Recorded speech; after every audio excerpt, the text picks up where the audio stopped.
We got a couple minutes yet before the meeting starts. I can tell you one other story that happened just at the last general election here. The night before the election, we had a town board meeting. And I came early for the meeting to set the agendas on the table and stuff like that. And the tables were put out in front of the desk here. And as I walked by with the agenda, I thought I saw a plastic water bottle fly out of the wastebasket. And I thought, no, I didn't see that. The water bottle must have fell off the desk and fell into the basket. That must be what I saw. But I went around and put the agendas on, and when I got back to just about to the right spot, that bottle came flying up out of the wastebasket in a hurry.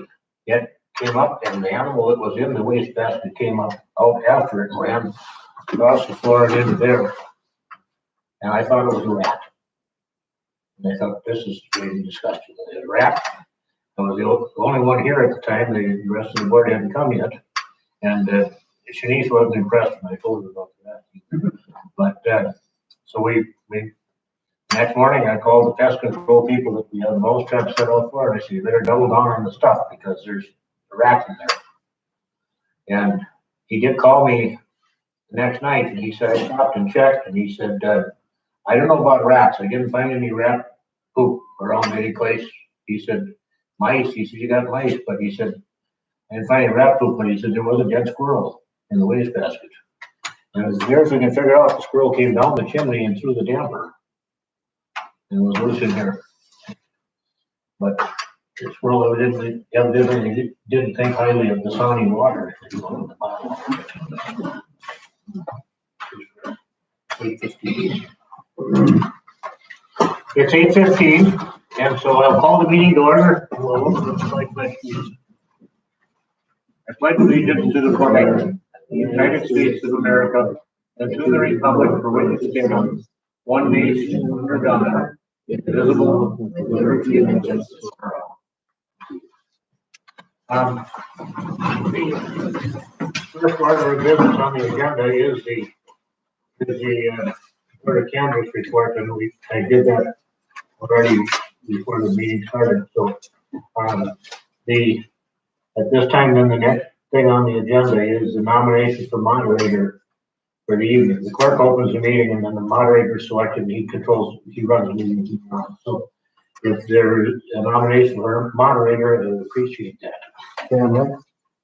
Dan what? I would nominate Brian Dahl. Dan Lick has been nominated and Brian Dahl has been nominated. Are there any other nominations? Are there any other nominations? Are there any other nominations? Hearing none, is there a motion to make nomination cease? And Kathy Ballard. I'll make a motion. Scott makes a motion to cease nominations. And is there a second? Okay. David? Okay, I heard a couple of them, but I didn't. Okay. All those in favor say aye. Aye. Okay. Now, do you want ballots handed out, or do you want to do show of hands? Show of hands? Okay. I'm going to campaign just a little bit for a second. The reason I'm going to do that is because this meeting is going to be being done by Zoom. And I'm going to ask you to vote for Brian because Dan has to man the Zoom camera. It might be a little difficult for him to do both jobs. But you vote your choice, but I just campaigned for Dan or for Brian on this one. So Do I get a chance to speak? you can rebut. All those in favor of Brian, raise your hand.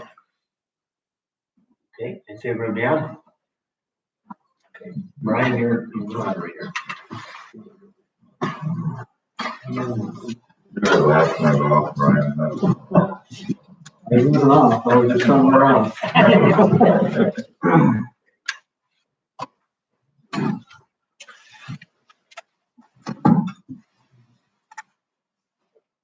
Motion for approval of the agenda for the evening. So, okay. A second? Okay. All in favor, signify by saying aye. Aye.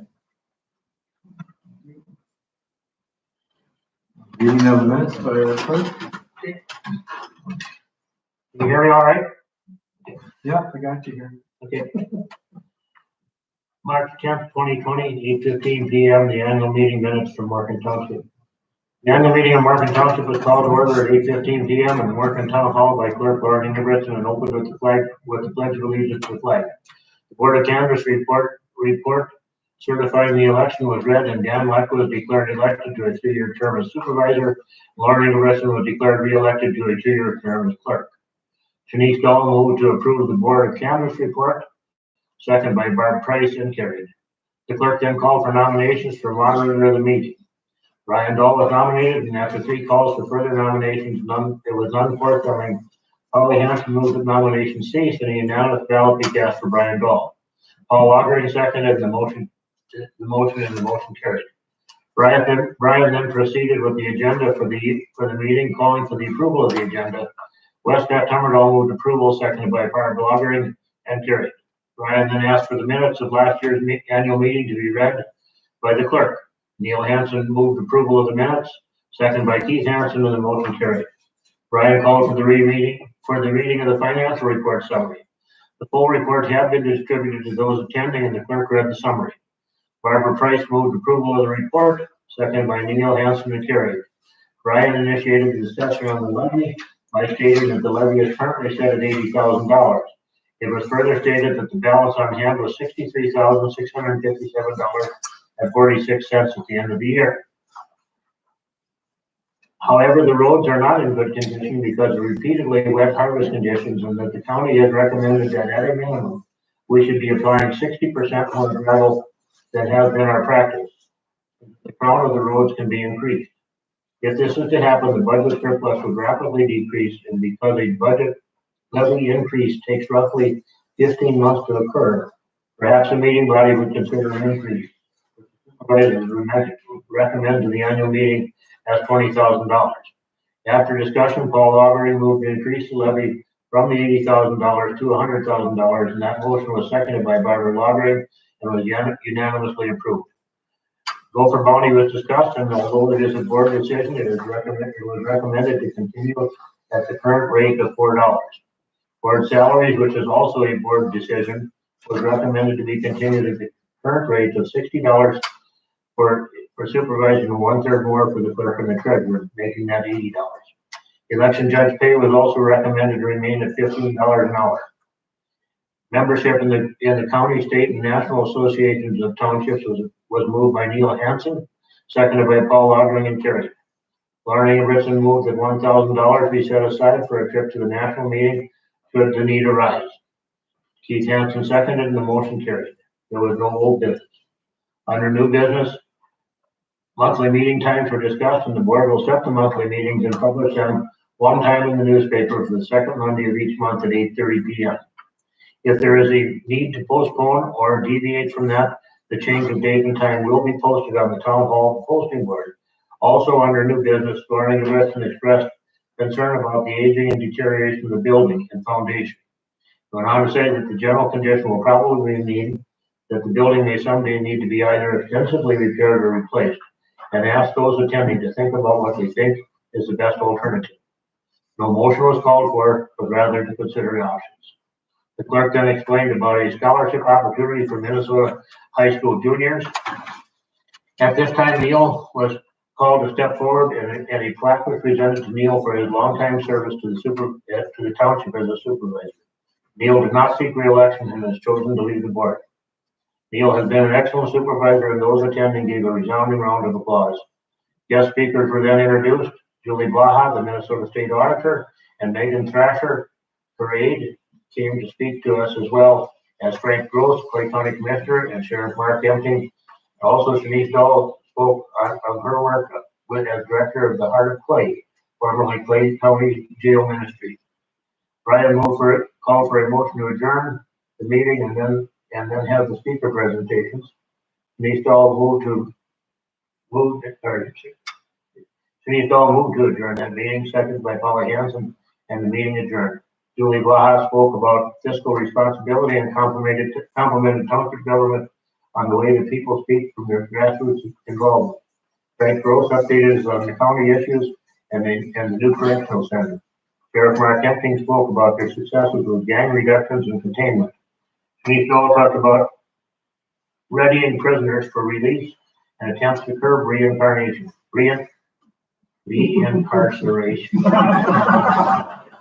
Sorry about that. Too much coffee was served to the clerk. Coffee, water, and cookies were served. Also on display was a newly refurbished copy of the birth and death records of Morken Township, 1899 to 1950. Attendees at the annual meeting were Keith Hansen, Brian Dahl, Shanice Dahl, Westcott Tummerdahl, Paul Lodring, Barbara Lodring, Jared Hansen, Michelle Hansen, Hensley Hansen, Polly Hansen, Neil Hansen, Londa Ingebrigtsen, Julie Blaha, Megan Thrasher, Linda Manslager, Janora Shelder, Barbara Price, Frank Rose, and Mark Kennedy. Given under my hand, the 10th day of March 2020, Londa Ingebrigtsen. Thank you, Ron. Corrections or additions? Is there any motion to approve? Your second? All fair, saying aye? Who was the second on that one? Guy over there on the camera. First of all, I'm going to read the summary of this, but today, when you're looking at this, if you have any questions, just hold them till I'm done reading the summary. Okay, at the beginning of the year on the general fund, we had $63,657.46. We had receipts for the year of $45,113.96. Disbursements were $52,514.58, leaving an ending balance of $56,256.84. The clerk's book and the treasurer's book both agreed that was the balance, and both books were found to be in balance accordingly. So that's the financial report. Any questions or comments on that? We also, and I did not print that, we also do have a CD. That, I can get the amount for it, I can get the exact amount for you out of my book. It's roughly $21,000 in that neighborhood. We have a CD and set aside to handle some bridge replacement stuff that we got coming up.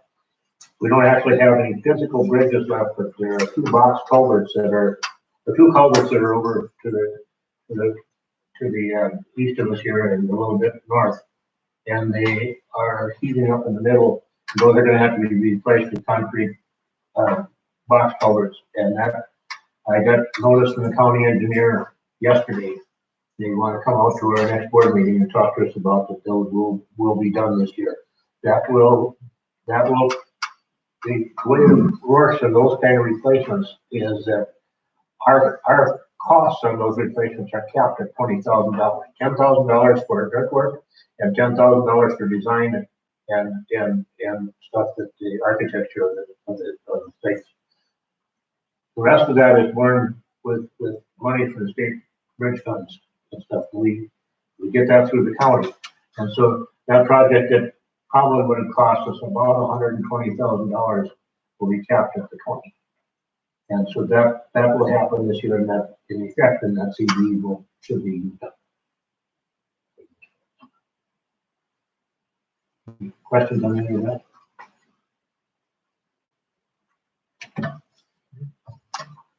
Ian has a motion to approve the bridges report. Second. Second.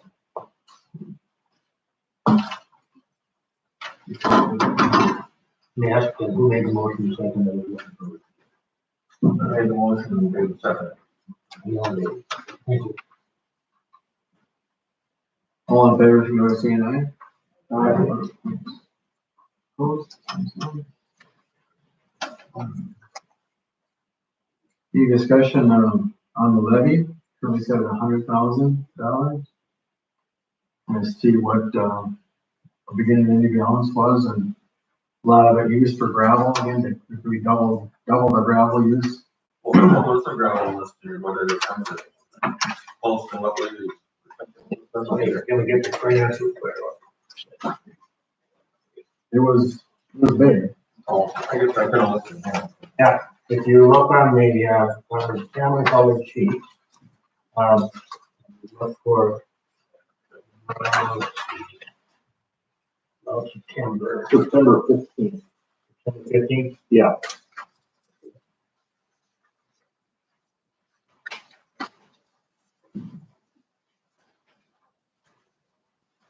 Sand and gravel, we put on Almost $60,000. almost $60,000 in gravel last year. And we lucked out, we didn't have a real wet year. Roads got better after that. How much were you guys doing on average before? How much were you doing on average before? What were we averaging before?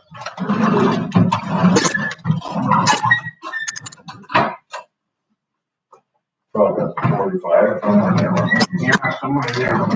And so, It's not made a difference. hey, Brady. It's made a difference. Yeah. This much The- better. If it's okay, it's coming right now. Yesterday when I responded to the email that I got about that, the county engineer wanted to send somebody out to talk about the culverts that they need to be replaced. They called back to confirm that with them that we could do that they could come out in the next meeting. I had a conversation with the county engineer about the curb and gutter effect that we have alongside the road, water ponding alongside the road. We've been having this discussion for a while, and he said that he's gonna come out with he's got some proposals about a machine that they're using, and he said that they can cut some of that and bring it back up on the road. And the short term of that is the roads be sloppy, because that stuff has got a variety of things in it. The the plus to it is that as that comes back up and the stuff washes down through, the fines wash down through it, that should be usable material after it gets dried out again.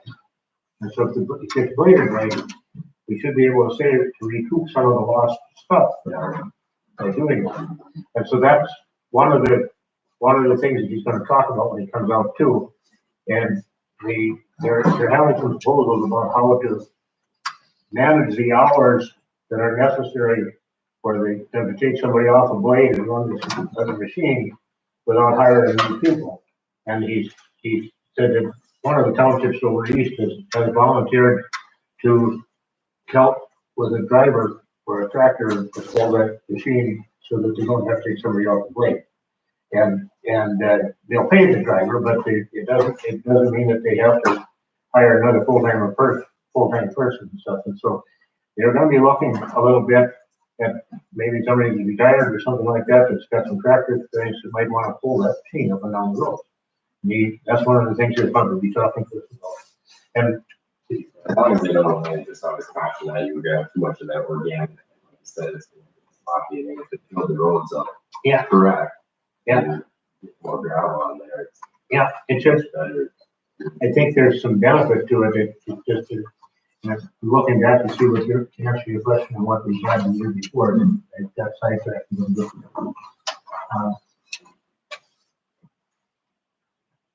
That curb also tends to get snow plowed in the ditch, losing more gravel. Yeah.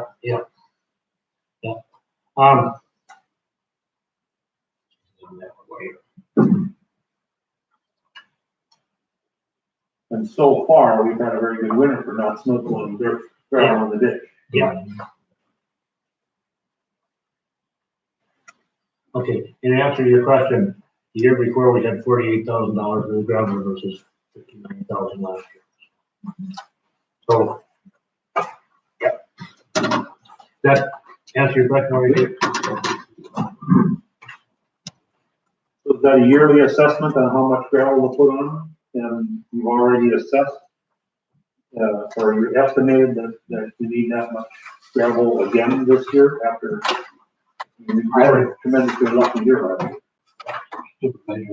Well, no, that's what we're hoping with this new contraption that they've got and some process that we've asked them to do to kind of bring our roads back up to a crown on top so the water flows down and doesn't cause damage to it with all the water in it. We're hoping, we'll see what happens and how it works out. The county's gone to that process. They put as much gravel on as we're putting on as much gravel as they are now. And their gravel roads seem to be pulling out pretty well. But we're going to wait and see with the combination of this new machine and with how it looks. And again, every year is going to be different too, like you say, with how much gets winged off in the snow removal remains to kind of be seen. So this is kind of the first time we've tried this, and we're working out to see what happens. That helps answer the question. We don't know really yet. We're hoping so, but I won't know.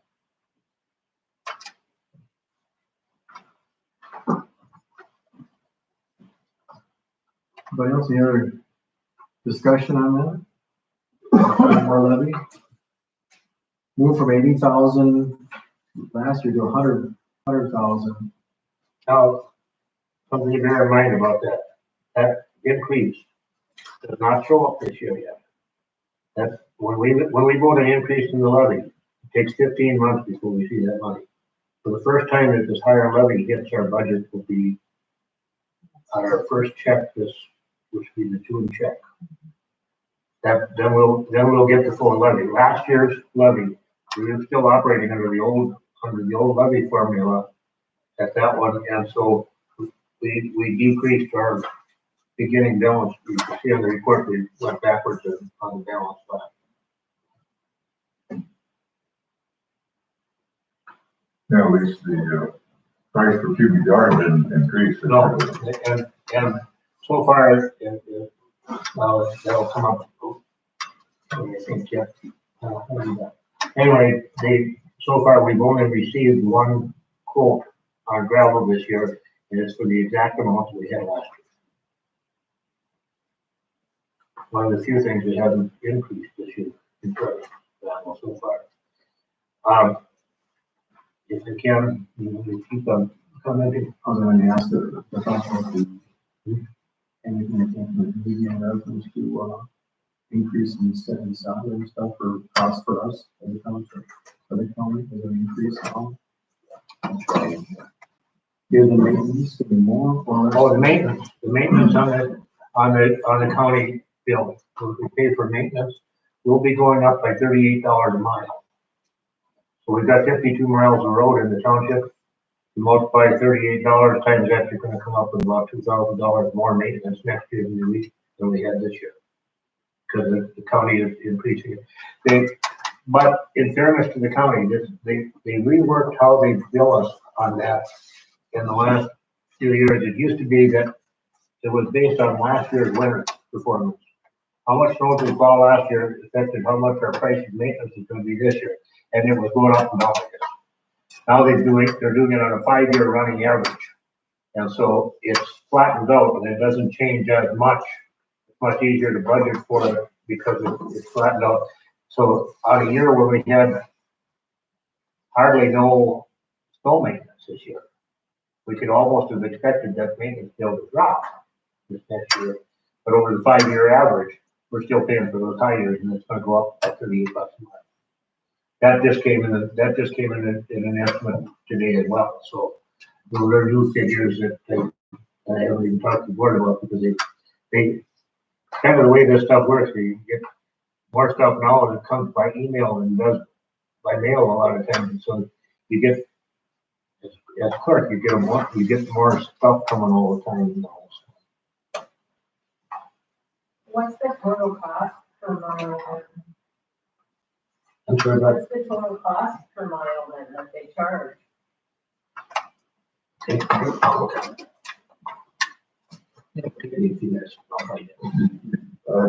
at the sheet last night, I was at the meeting, you know, Yeah, I don't know if you got it, or I left it here anyway. It's all on there, but yeah, it's, let me just pull up on it. I can find that Yeah. too.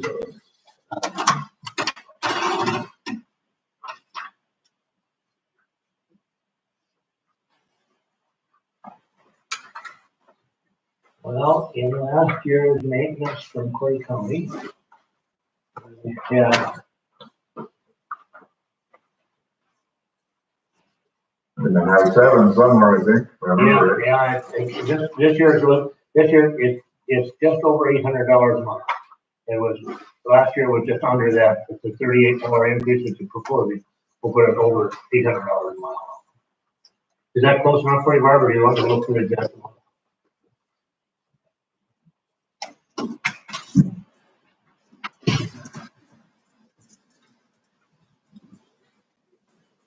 Any other discussion on the levy at all? In your opinion, that still should be good with the levy being that's gonna be coming in now, or what's the board's opinion? I think so, we'll start seeing it now and see what we can do with what, it costs with this new machine. Kind of wait and see, I guess. I think we're, All right for this year with the same levy? yeah, I think so, especially with the lack of gravel once replaced, they're gonna get all blown off with the heavy winter, so.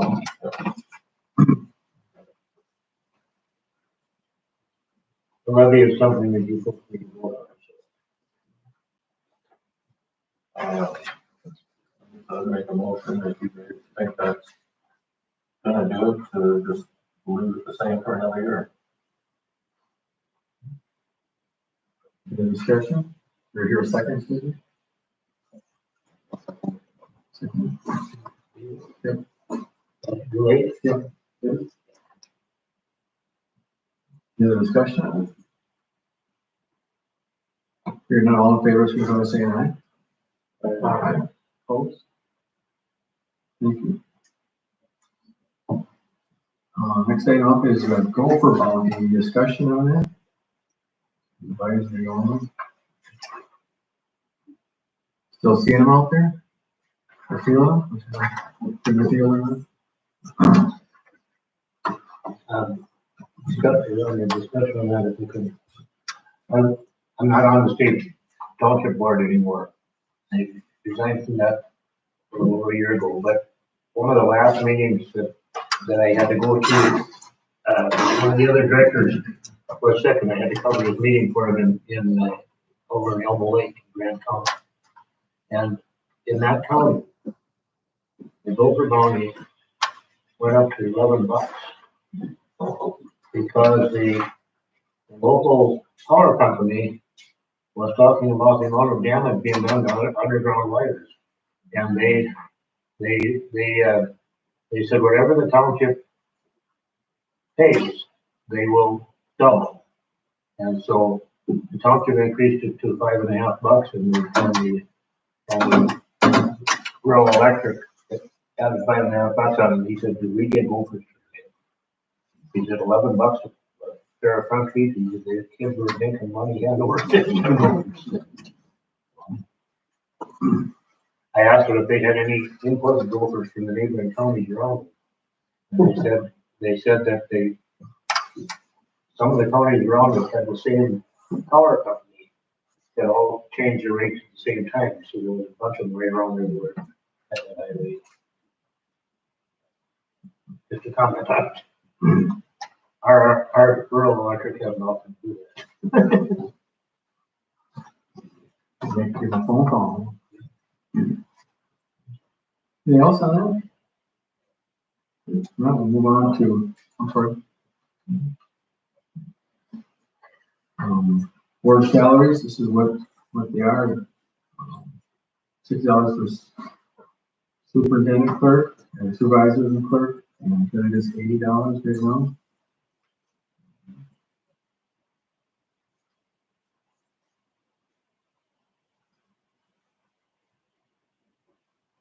On that at all.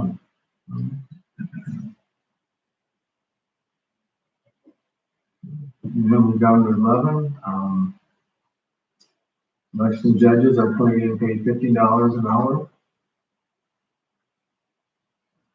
We set.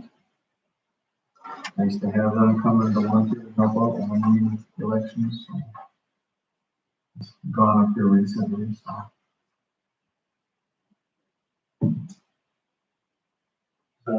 What they're paying around it?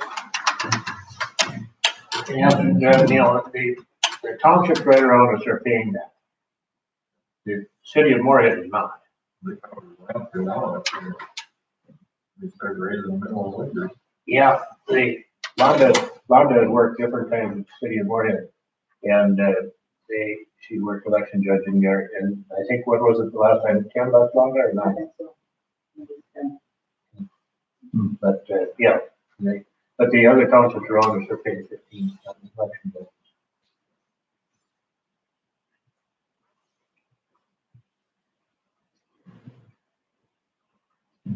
There, one number 12, membership in the county, state, and national association. This is one that takes a vote from you folks too. We currently belong to, we pay dues to the Minnesota Association of Townships and the Clay County Association of Townships. We get the national one, our membership in the national one thrown in with those two. And it's a good thing. Our training programs and stuff like that we get to train our officers and stuff like that, to keep us apprised of the laws and stuff, all come through that. And that's money that's really well spent. And it's brought us back dividends over the years because of our involvement with that. We get gas tax money that years ago we didn't get, and that's a big chunk that we don't have to pay, that we don't have to levy on the property. It amounts to about 20, it's on the income sheet there, $22,000 a year that we get, and that's from the lobbying efforts of the state association. We've got a chunk of the gas tax money back to local government, which is huge. We have to, the two-edged sword of that is we have to spend that money every year, and if we didn't spend that money, we wouldn't get it. And we have to show that we spend it all, and it has to be used on the roads. So if you were to look in the expenditures there on, say for instance, on either some years they do it one way and some years they do it another, but on either the check to the county maintenance, on county maintenance, or to Turner Sand and Gravel, the cost of the breakdown is broke down between two different funds. It's broke down between road and bridge and gas tax fund. And we use the whole amount of gas tax to the penny every year. So that count and the book always shows up with a zero balance at the end of the year. That's a huge increase. I would move we maintain that membership. Second, yeah. All in favor, signify by saying aye. Aye. Opposed, same sign. Thank you. Yeah. And then each year we ask you guys to, set aside $1,000. In case we need to run down to any national meetings or DC for anything in reference to township, stuff. We have not used that money in the last 13 years, I don't think. But it's nice to have it. If there was a need at the national level to go, we could send an officer. $1,000 would not anywhere near covered. But it's there, we don't use it, so. That needs to be a motion as well. Yes. I would move we set aside $1,000 for that committee. Okay, thank you very much. Second?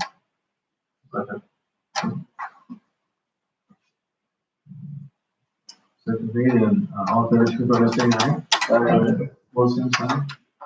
Thank you. The old business.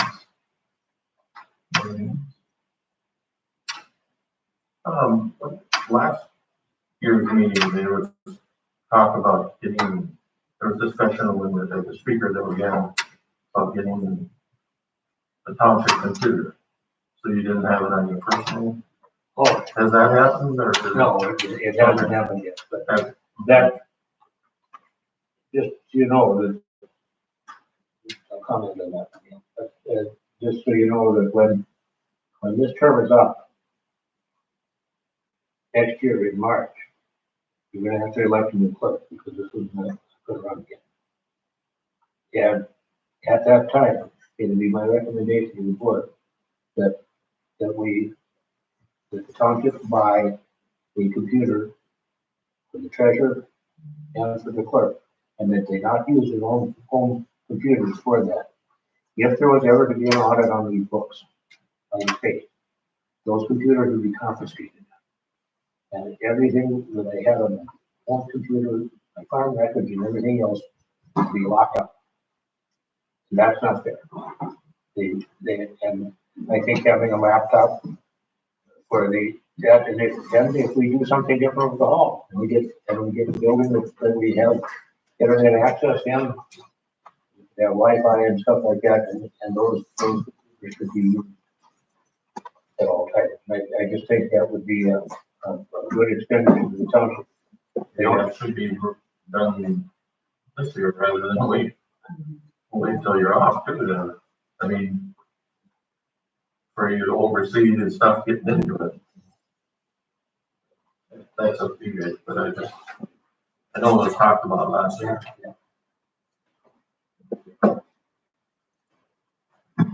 Yeah, thanks for bringing it up, and that's very appropriate. Shouldn't be on personal stuff anyway, so.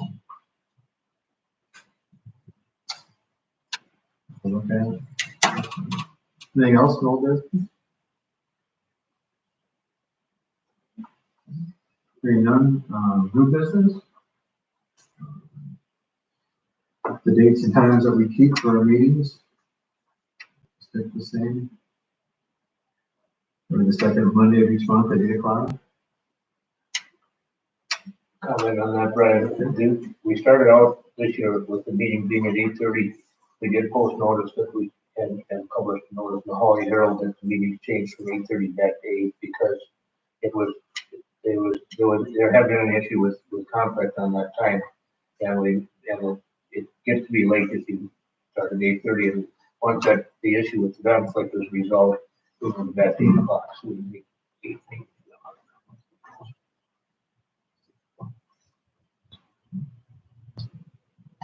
Questions on that at all? Just, you know, when they are. If any of you have an issue where you think we met something else, we can consider that.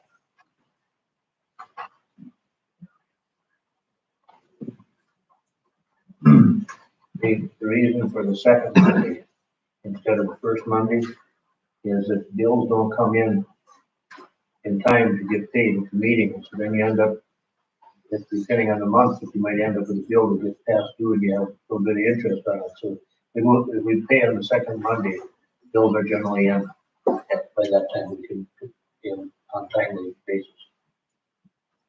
Well, regardless of what day of the week it is, but the second instead of the first week. Very good, thank you. Next item under new business is a discussion on the condition of the hall and thought about its future. Did you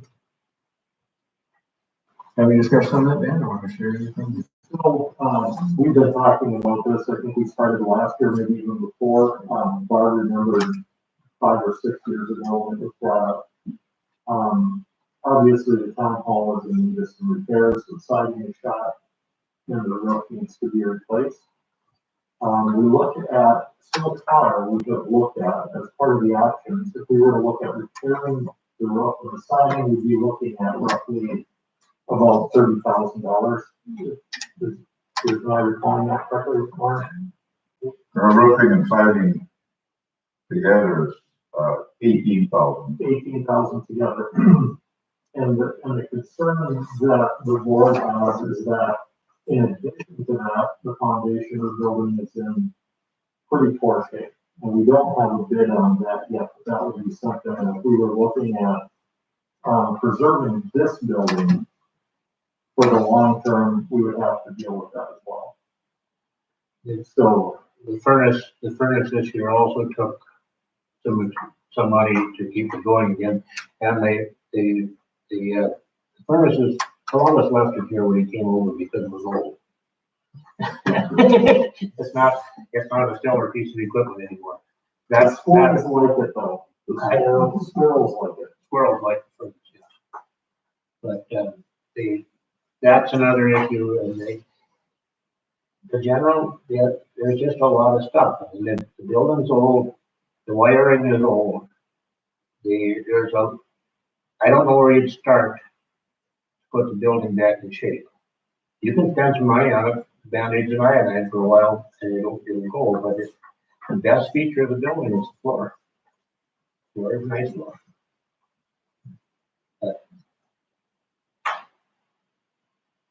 So you guys have your building, or what size would you need? Right, so that was good, this is very much at the beginning for what we've explored as well. We did receive one bid, that came in. I would say it's an estimate, not a bid. Thank you. An estimate, for a completely new building, it would be a 30 by 50 building. It would be, wood construction. 10 feet high. 10 feet high, 30 by 50 with 12 by 10 foyer on it. It would have indoor plumbing, which obviously would be a big change, and make the building much more usable for community events and things like that. We're also waiting on another estimate for looking at a steel building. The initial estimate that we got, he shot in an estimate of what it would cost for the well, what it would cost for sewer, what it would cost for the boiler to heat the floor, and all those things. So And removing this. it was all inclusive on the initial estimate. It was a lot of money. So we wanted to start the dialogue and see what the community felt. See what others thought about, the long-term plan, the desire for the building, what uses might be, and just see where the community feels about the plans.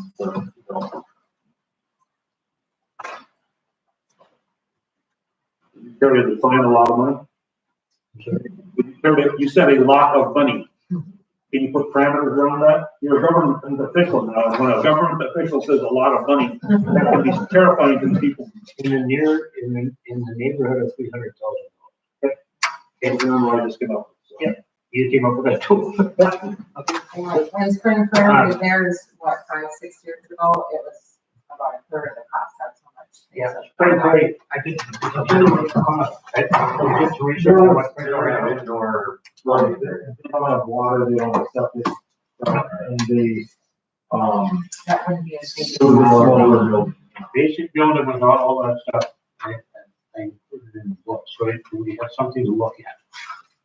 And, We'll keep the outhouse here marked for deputy in the spring by. yeah, but some buildings, two beer bottles out here, I know the deputies threw them. I hope it wasn't the deputies. Gabe on his way home. Built there, it cost them $114,366. Doesn't have sewer, doesn't have water, and they don't, they're, it includes the concrete and stuff, but there's, and they got a few other things in there, because they had to go out and buy property as well, but then they sold the property that this one was on, so, I mean, they was on, they moved across the road. So there's, you can't, it's hard to put a even ground on it to know what you're looking at, but the clerk of the township did give me a breakdown of what everything cost on it. Kind of cool. And that's in the book, if you want to look. That much smaller building. It's smaller. It's and this 30 by 50 is a throwout idea. I mean, you could, you know, if you take the price, when you get a final estimate on it, you take the price and you figure out the cubic feet of the building, length, width, and height, and figure out what it costs per cubic foot. If you reduce it down, you kind of got a ratio as to what a smaller building would cost, what a bigger building would cost. So, What size is this building? 19 by 30. 19 by 30. what did you say last year? Yeah, it's like 20 by 30. Yeah. So it would be 30 by 50. Would be nice. Part of the discussion has to center around, you know, what we see the future use of this building being too. You know, if it's something that the community is gonna be interested in using, if it'll serve a purpose beyond just, you know, giving us a spot for the annual meeting, or is it gonna be something that, you know, the 4-H group can use again? And so forth, so. Kind of rented for my graduation or birthday parties or community things.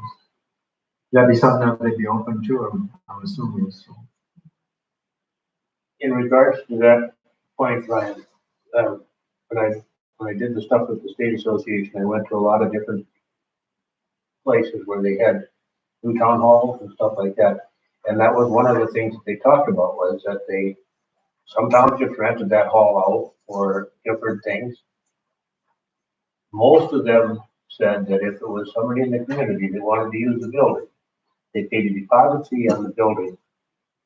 And if the building wasn't cleaned up and taken care of, the deposit fee, the town board had to have to go to start to recoup the losses on the building but if it was taken care of and fulfilled, that money would be funded, and the residents who had paid for the hall could use the hall. And so there's different ways to look at it, and all of them are legal. You can set a fee for using the building and stuff like that, but this, you know, this could be a good thing for the community.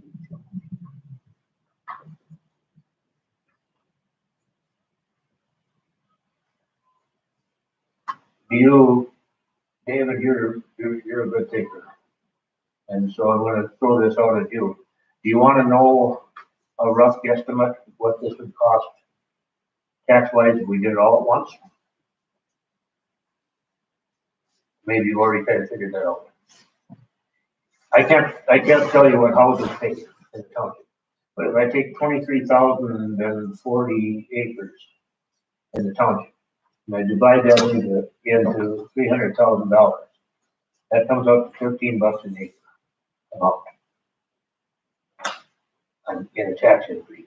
Now, if you took that on a 10-year certificate, or you took that out of 10-year certificate of indebtedness, you pay some interest on it, but you did that and you decrease the principal over a 10-year period, then you're talking about $1.30 maybe per year. So it becomes more palatable when you figure it that way. Figures don't lie, but liars can figure, and there's all kinds of ways to look at it. But that's some of the. At night after a town board meeting, I have time to think about things, and so I think about stuff like that and how this will all work, because I'm taxpayer too, and that's a lot of money. Of your 100,000, bill last year, how much of that ends up being local money? Is that all, 100,000, is that all local money, or is that included of the tax, like gas tax refunds and things? That's all local. It's all local. That $100,000 levy is all local. So 2.5 times your, what you paid what you paid this coming year, 2.5 times that would do it in 1 year. But it doesn't have to be done in 1 year either. No, We're looking for another. Yeah, and I called one of the attorneys down at the state office and asked him what other townships are doing, and he talked about certificates of indebtedness. Now, we've never done that, and it scares the bejeebers out of me. This for an old fat clerk, this is scary stuff, but we could do it. We could do those things, and if we dot the i's and cross the t's, that money's pretty cheap. The interest rate is pretty low. The other thing we can do is we can also bond for it, and that gets to be usually a longer term thing. But I don't know that we need to go out that far with the bond. But it is there are ways to take the edge off of this thing, so it's not such a big jolt in 1 year either. But that's some of the thoughts about it. And we haven't, like I said, we've got one cost estimate so far, and we haven't looked at other alternatives and things like that. I did call the steel building company today and asked them to shoot a price on it. It's not, that price that we get from them is not going to be an all-inclusive price like this one was. We're going to have to add in the cost of the well and the cost of the sewer and stuff to compare apples to apples. And it probably isn't, thinking it's probably not going to be a whole lot of difference. What's the years, just doing this, or if you're looking in the summer? The roof's going to have to be dealt with. It isn't leaking yet, but it's coming. Friends are gonna come down through it right now. Now, the mice are making new roads. That's the other thing, you can't get the rodents out of this building. Well, I don't see the lumber prices here, and the building as well. Lumber prices 4 times, 5 times as high. And I don't see the industry staying that high, for as far as this summer. I think right now is your most expensive if you're looking at doing something this summer. I think you're right. Getting the plans and knowing what exact size you want to go for and get all that preliminary for when it does jump. I think put money aside because interest rates are going down, they're going to be higher, so more money can stick now, but towards it. Well, this is a preliminary conversation. Our next town board meeting, hopefully there'd be more people. That would be our July meeting. The July meeting, we have the picnic, and if you guys think we should be looking some more at this and stuff like that, and coming up with stuff, we can probably have some more information at the July meeting and stuff. And there's a process for building town halls, and the process starts right here.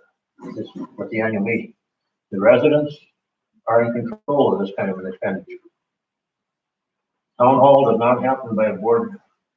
The board will decide to build, when the building is, if the people decide to build a building, the board will decide on the expenditure, all right. But it takes a push from the residents before you get to build a building, and there's a process with public hearings and different things to go to different hoops to jump through. And if we were going to do this, at some point, we're going to have an attorney involved to make sure that everything is right, because we have never been in trouble with circumventing people's rights. And there isn't any of our thoughts to do that. So it's kind of what you guys are thinking about, what do you think the future of your community is?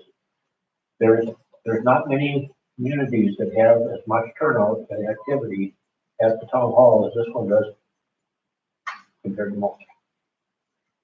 I'd be most curious, I guess, what actual uses potentially there are.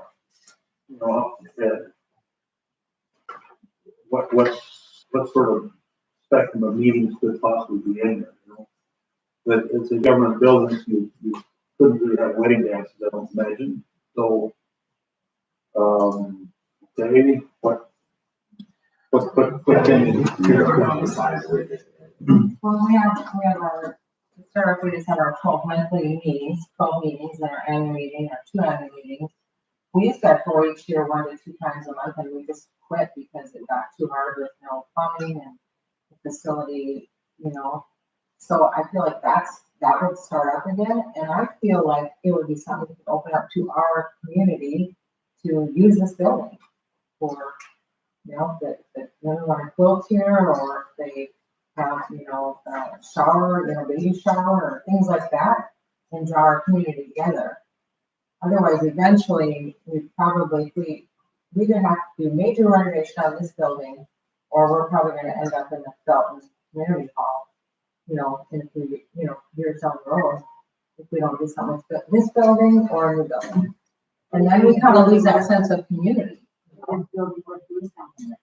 Well, I mean, you're putting a Band-Aid on, Right. you have to put a second Band-Aid on and a third Band-Aid, and you still have a full building that's evacuated and falling down. Well, if there's any truth to it, Dave said that is there legalities that you couldn't use this building for? Or is it open to the public? As far as you mentioned wedding dances, building could be used for dances, all right, but the township would have to have a say on whether or not alcohol was allowed. And if there wasn't alcohol allowed, that's a whole other can of worms. That would take changes in our thing too. Mark, where does that fall under the issue? You do and things like that, if you're gonna have alcohol, it's gonna be up to the township, if the township has any ordinances regarding if you want security at the building or not. For example, Interval, they have their little school there that they use for dances at times when they hire us. They actually tell the people that they have to hire us to do security there, which we can do. So it's kind of up to the township as far as what kind of ordinance you want to put in place and things like that to cover yourself. I think another thing would be graduation of open houses. I mean, I think we would want it to be used. The purpose of upgrading would be to bring more community involvement. But you have to have some legal directives there too, like you said, if someone says, well, how come I can't have this here, but they can have that there? There could be that kind of a situation to where the laws say you can have here, or the ordinances, or whatever we put in place, what can't you have here? Exactly right. I think, Brian, the board would have to decide what's allowed and what's not allowed. You know, you're gonna have a dance with where people can bring in their own bottle and everything like that. Do you want that? You want to expose the liability of the insurance of the place to the stuff that could be going on. I think those are things you'd have to, and I think future annual meetings, if you decide to build a building, that should be a topic at the annual meeting. What do people want to happen? And it has to, like Dave said too, if the building can be is only utilized for this few things, what value of it is it then with the money you spend on putting it together? That's got to be looked at too. If it's only for these things, maybe it's not worth it. But if we can do this much stuff, we have to figure that out beforehand. Yeah, it really is worth it. We can do all these different things and have it available for these things for our community. And the cost of 2 bathrooms is essentially the same for this size building or 3 times as big of a building. Right. Yeah. Until you get to like 8 times as big, you'd have to have multiples. Yeah. That's something. So the return on investment, you gotta find out what size, groups might show up and at what frequency. Make some sense of that, then you can size the building accordingly. I wasn't opposed to anything. It's a long way to the Felton Community Center, and it's a long way to the next closest place that as a group, we can gather. But people drive farther and for crazier reasons than they did in the past. So, I would like some clarity in my mind before I would know how to vote. Do we have to figure that out either legally or through the townships, and so they can tell us reference to what they would suggest or not suggest? So you'd like to think about the size of the building and stuff and what the uses are gonna be for it? I Yeah, think it would make it. Whether you, local or you could bring your own, if you have a small wedding, and not a wedding, reunion or something like that. You know, yeah, or girls' dinner, or you just have, one drink or someone, a little cooler, or a glass of wine or something like that. That's, you say absolutely nothing. You can probably drop off a lot of, And make it just about big enough to play basketball, but not quite. You have missed an opportunity by going those last 2 or 3 feet, or those last 2 or 3 feet, which changes the whole dynamics of what local kids can do in. You may not want to go that far, but an understanding of what people would use and would want helps you define that down there. Well, maybe it keeps some of that riffraff out if it wasn't allowed. And this isn't a moneymaker, so it's not something that we're here to make money on. It's a community involvement. right. And hopefully people would respect the building as such with what they brought in. in regards to what you're saying here, what Spring Prairie did when they built their town hall was they established an advisory committee to study the needs of the township as far as what they wanted to build. And they had people from the township community in there, along with one of the supervisors of the board. And they met and they in the meantime, they went out and they talked to the residents. What do you want to build it? Yeah, that's the way to start. Although what you're saying, David, about exploring the options of what could be, that's a little different than when you talk to somebody that just goes out. If you don't think beyond just the first stage, you're right. You can limit things by what you're doing to.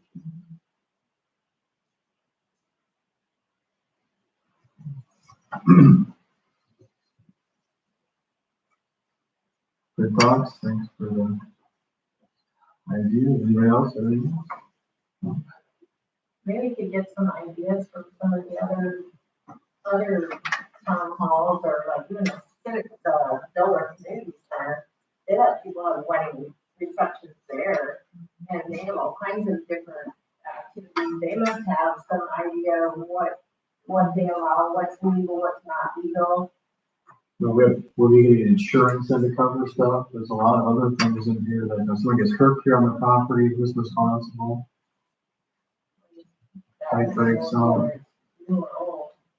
Well, no, we don't have any insurance right now that covers, I don't think, anything here that I don't know. We've got property and liability insurance, and we've got it's called inland marine coverage on a lot of stuff in here.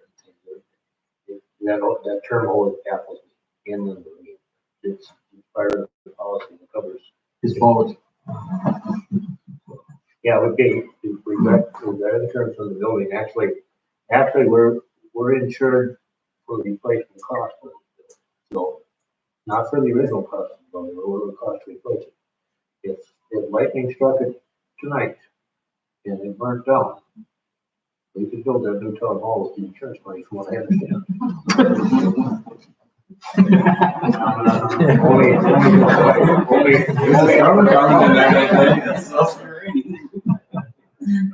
I'm the sheriff and the fire chief.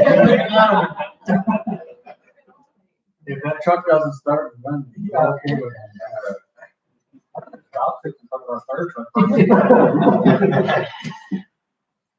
Mark, you're the fire chief in Gilworth, right now. One of your predecessors saved this building from burning once. We had an arson fire out here where somebody got fired at the outhouse. And at 11 o'clock at night, Terry Adam called me and he said, you know that the outhouse is burning down the town hall? I said, no, but I got down here awful fast and pulled the filing cabinet drawers out and loaded them up in the pickup. Yes, by the time I got here, by the time I got the filing cabinet drawers out, Gilworth Fire Department was out here and he said, you want us to put out for your outhouse? I said, no, put it on the wall of the hall, keep the wall from burning. Not the outhouse goal. I never thought that if we didn't, do anything, this building kind of dies, we will lose our voting precinct too. We'll have to do that elsewhere. I'm not sure how that important that is to people, but that's another thing. I think it's important, but. It'd be tough sitting in the outhouse out there today. About that issue, which he's just brought up. I don't know how many of you know this or not, but this township consistently votes on the average compared to the state. 90, in the high 90% of the people who live here vote at the election. That's really something. We beat the state average all the time.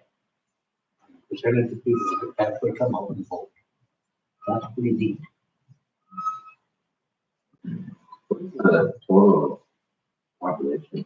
158. Give or take a birth or death. According to the state demographer, our population is 158. But if we didn't think we were gonna get anything else to start coming in here to open the building, I mean, one thing, our township, we don't have a church or something, but we've got a couple real close that are renting out space for other townships now. I'm sure that would be an option. I don't know that for sure, but, if it didn't. Yeah, as far as places for election, we couldn't meet at. Meeting places for election, According to the couple, those are three churches that are within, we have to be within 6 miles of the boundary of the township. Felton Community Hall just makes it. I don't think Dillard does. It's close, but it's not. So, yeah. Felton already has two or three of them meeting in. Yeah, we run into trouble with Felton because there's too many there already, so. And North Buffalo has got Craigman Township meeting there for their elections. But, we're in a unique spot. I mean, we're just far enough away to be distant. There's been discussion in the past of sharing with other. Yeah. Building a new place, very closer to the end of our township, and sharing the cost with another township. On the flip side of all that, there's still something about autonomy too. That's pretty neat. We blended together as a community pretty well.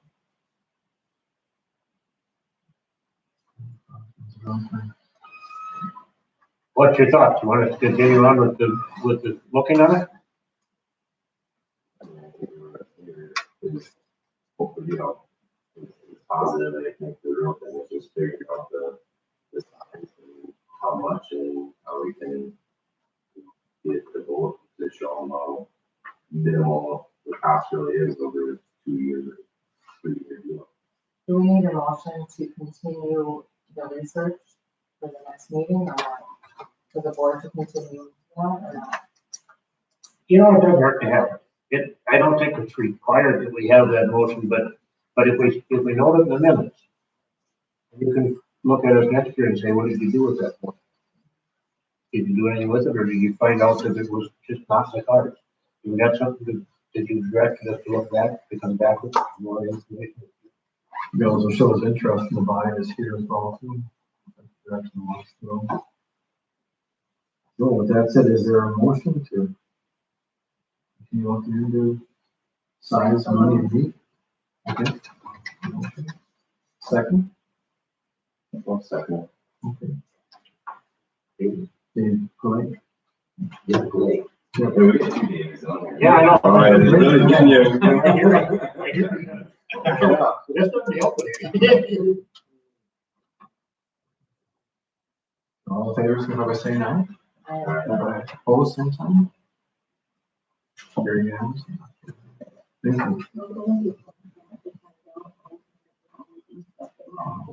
Any other new business?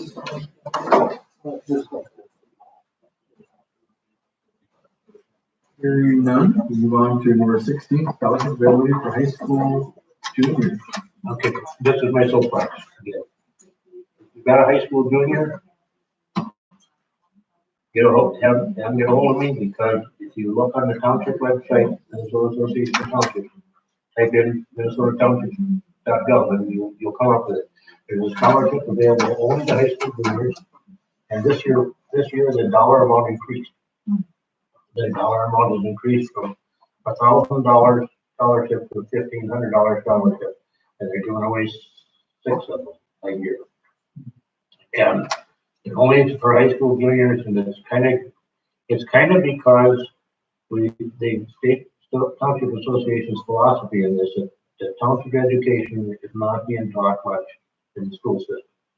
And this gives them a chance, the juniors, to look into what is involved. They have to write a 500-word essay, and the topic is always something related about townships. And so they have to do a little research. They can use any township office in their state as a reference or as a resource to ask questions to and stuff like that. And we usually get between, we have been getting between 100 and 120 applications. We give away 6 of them. That's 1 in 20. That's a pretty good odds on a scholarship. And it's not that much work. You get the kids convinced to do it. And we've been fortunate over the years, and from my district here, we've had, which was the 6 county units that they had run, so we've had several winners from this area. And so, and some of those kids went on to do some pretty big things with their scholarship. Put the good seeds in the minds. Anything else? Who's going to be ordered? Hearing none, we'll look for our guests to share with us what they want. If it's okay, Brian, would you call for an adjournment for the meeting first and then introduce the guest? Yeah, I should have put the run numbers wrong on that. Then the guests can talk as long as they want for the meeting. All right. First of all, anything else? Hearing none, any motion to adjourn? Okay. Second? Okay. B. And all in favor, signify by saying aye. No. Sure, something. All right.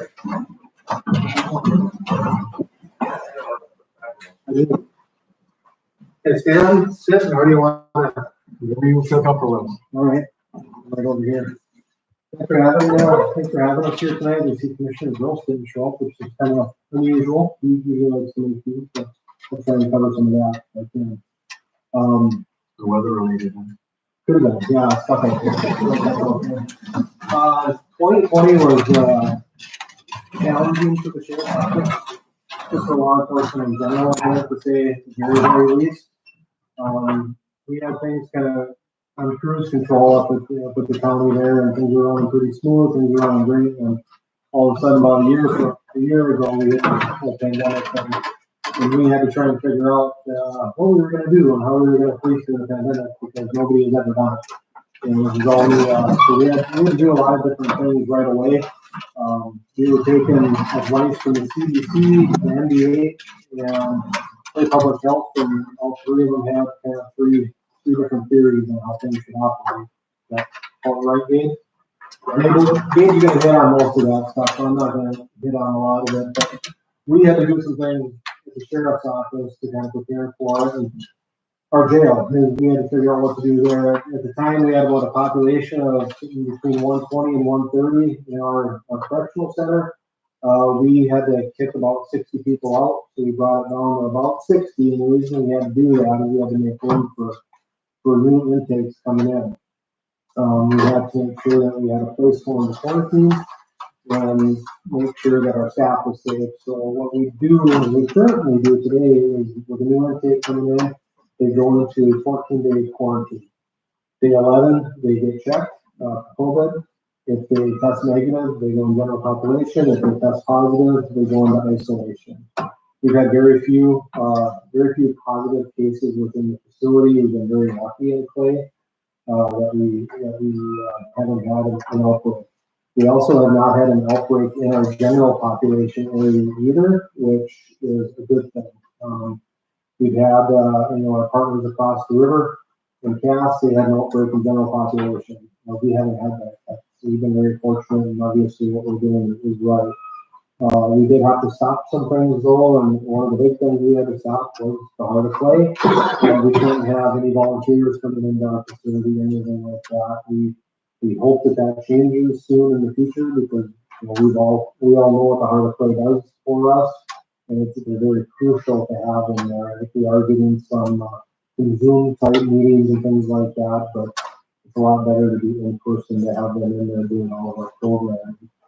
Another thing we had to change is within our patrol division, we quit taking animal calls. So we're not going to be picking up dogs and cats and things like that any longer. We have to keep our cars clean and sanitary to the humans we transport back there. If somebody would like to transport an animal to the animal hospital themselves, we meet them there, and then we'll take the animal and bring them inside. But we had to discontinue transporting as well. We were doing more calls for service over the phone if possible. Obviously, it's hard to go to the desk and take a call for service over the phone, but if there was something to take over the phone, we would definitely do that to make contact. And then medical calls for service, we weren't going to flu-like symptoms calls anymore, and weren't going to calls at senior living facilities and things of that nature, just to kind of keep us isolated and away from that, to keep us all safe. So far, we've done a very good job at it. I think we've had only 4 or 5 deputies that have had COVID, and we've been able to trace that back to when they were on vacation somewhere else, so we didn't get it that way. So we're doing a good job, not contracting it in our office. During this time, we started hitting some of the busiest times I think we've ever seen in Clay County. We ended 2020 with 5 homicides total in the county. 3 of them were in Moorhead. One of them was in Holly, and one of them was in Farmville. April 2nd was our first one, and we had one a week for 3 weeks there, and it was a busy time. The one of them in Moorhead, I won't put a lot of details here, it's still open, but we had a very important, it was a crucial piece of this, and we had to search the landfill to look for a body. We were very fortunate that we did find that piece of evidence for that family, to their closure to the family. I credit the landfill employees for helping with that, because they were able to kind of tell us right where to look, and we were able to do that. And it was a difficult, daunting task, but everybody that was out there wanted to make sure that they were out there. They wanted to make sure they were going to find this person. We did a good job at it. So, on top of all that, we within the county, we experienced 5 attempted homicides. We had 2 of them in the Fountain area. 1 serious assault in Baker. We had a shooting at 94 and 236 where somebody was kicked out of their vehicle. They didn't like that, so the vehicle was driving away. ended up shooting a few rounds inside the vehicle that was occupied. And then we had another one in Dillard that we assisted with. So that was just for us in Clay County itself. More had in 2020, and Brian can attest to it, had several drive-by shootings and things like that occur. So we're seeing a very, very violent time in our area and very different time. And I cannot really explain why it's going this way. As we're trying to deal with all that, then all of a sudden May pops, the George Floyd incident happens in Minneapolis, and now we're dealing with civil unrest. And we did go over to Fargo, we did assist them with their civil unrest. We did have one deputy injured, it was an equipment malfunction. We had to get a couple staples in his head and came back to the EOC. The following weekend, we were down in Becker County, we were assisting them for a potential civil unrest type incident, but the sheriff and the chief of police down there, they were able to quell that. And we didn't have any issues that night, fortunately. We did learn that we were very short on supply for protective equipment, for civil unrest protective equipment. So with the working with the county board, we were able to upfit all of our deputies here in 2020 with all the proper gear for civil unrest. So when they do go out there, they are going to be safe. And that's when we're going to see more of it. It seems to be kind of the way we're moving. I think we're going to end up assisting other counties in our northwest region here with the Line 3 thing that's coming through. I have a feeling we're going to be in Clearwater County eventually, once they cross the Mississippi there. Hopefully we don't have to be, but it's hard to say what's going to end up happening in the future. So some other things we dealt with in 2020 was for some odd strange reasons, the number of vehicle pursuits we had was skyrocketed. We had 55 in 2020 compared to 32 in 2019. We deployed our stop sticks 20 times in 2020, and that's on top of the pursuits. So people don't want to stop for us anymore. It's not like they don't like us anymore for some odd strange reason. So people are running all the time. And when we are catching these people, it's not just not like it was back when I first started. Somebody may be impaired and we're just trying to get away. Now we're stolen cars, it's guns in cars and things like that. So it is a violent time out there that we're dealing with and seeing. So our pistol permits, the rough this year, we issued 410 permit to carries in 2019, and in 2020 we issued 950. And in 2019, we issued 141 permit to purchases, and in 2020, we issued 217 of them. So those were up as well. As you can imagine, our office associates, they go through all of those. So between having to deal with all the pistol permits, all of the reports that are coming through, the homicide reports, the detective homicide reports, our office associates were crazy busy as well. They were just, there wasn't any downtime really in our office at all this year. 2020, we moved body cams. These have been an excellent tool for us. We're very happy to have these. And I think this is the way the future as well. I think you're going to see other top line in the near future. And it was time to move. It was time to switch to them. So. All of our patrol deputies have them, and then we issued 2 out to our investigation units, so 1 for street crimes and 1 for narcotics, so they're doing search warrants. We gave them to a civil process as well, because they're out a lot serving papers, and it was important for them to have them. And we have a spare, and then we do have a new deputy starting in a couple of weeks, so we have 1 for him as well. We ended up with 22 cameras. Mark, is that thing on all the time? So right now it's powered on, but it's not recording. So for me to have it record, I just have to hit the button right here. It's like a little doorbell. That's the on and off for it. Okay. For the patrol deputies, it's all integrated into the in-car camera system. So when they turn their lights on, their camera comes on. So it's all integrated in one. Some of the current challenges that we're now seeing, there's no easy way to say it. Our profession's really under attack. It really is. It's a whole defund the police movement and things like that. A current bill just went through the state, House and Senate. Went into effect March 1st. It's called the New Use of Force Bill. This is difficult for us. This is a hard one for us because right now, our North Dakota partners will not come over and assist us. So we have a consortium that we work together with the SWAT team. Because of this new use of force bill and the major changes that went with it, they can't come over to assist us anymore. And I don't blame them because this is not a good bill for us. We have street crime units and narcotics units that work closely together. That's probably gonna end as well until we can get this figured out. We really, in the past, we put the sanctity of life as our community, and victims first.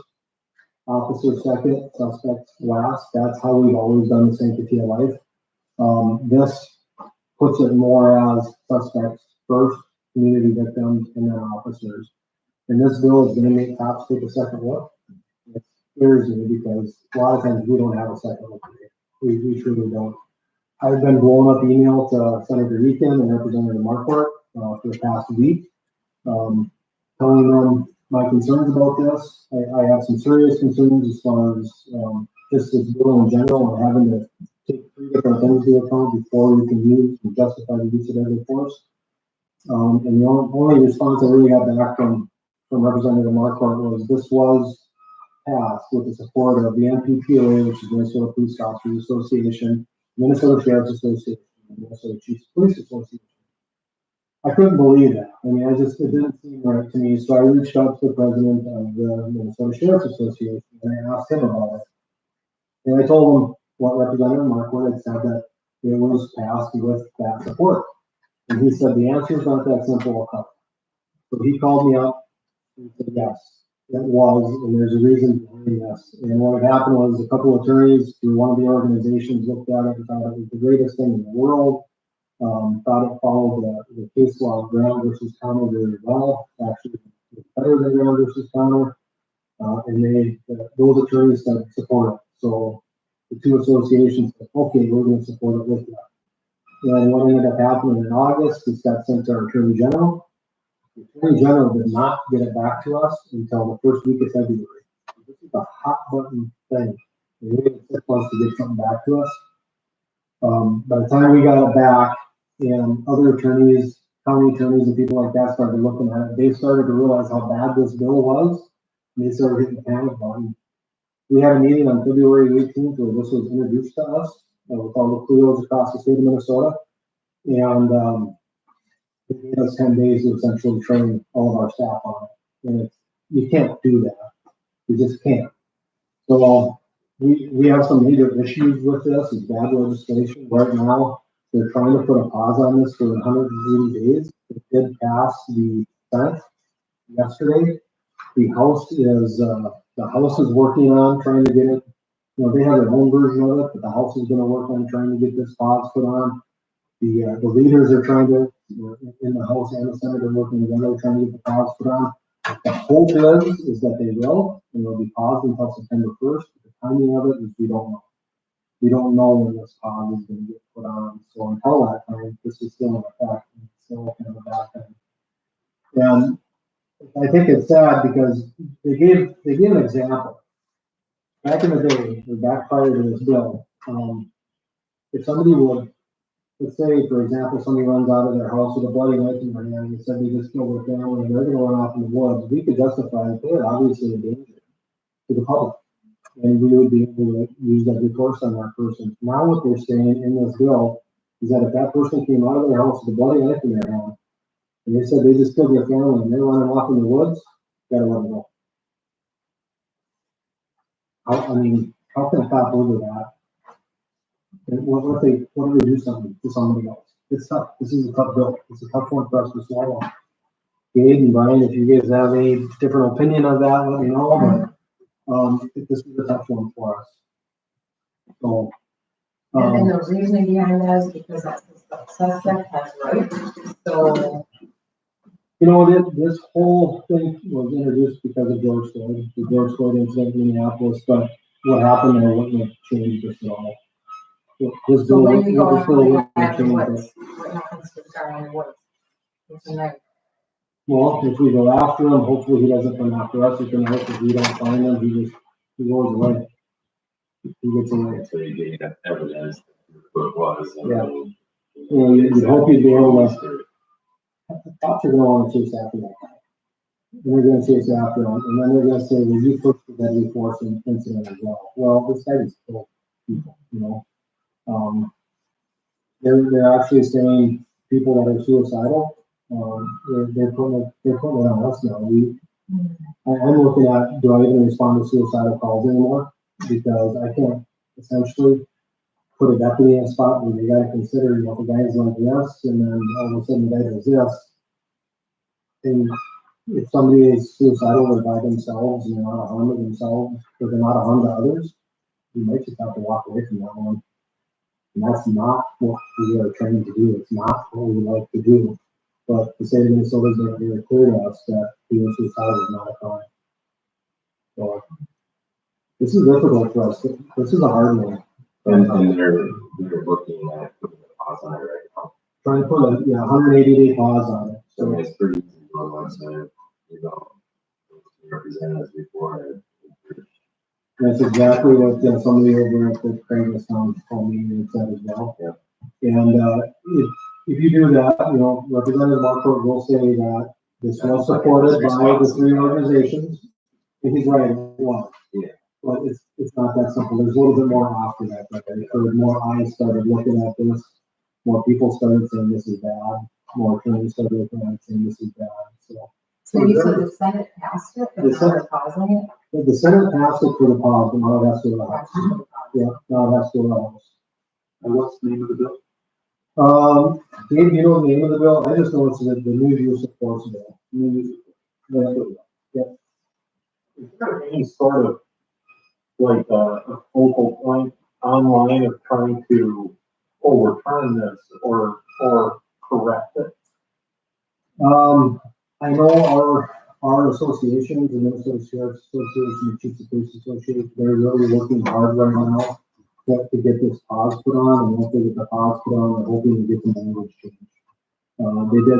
They did say that if they went for a language change right away without the pause, they didn't think they would have a lot of luck with it, so they wanted to try the pause first and then go for a language change.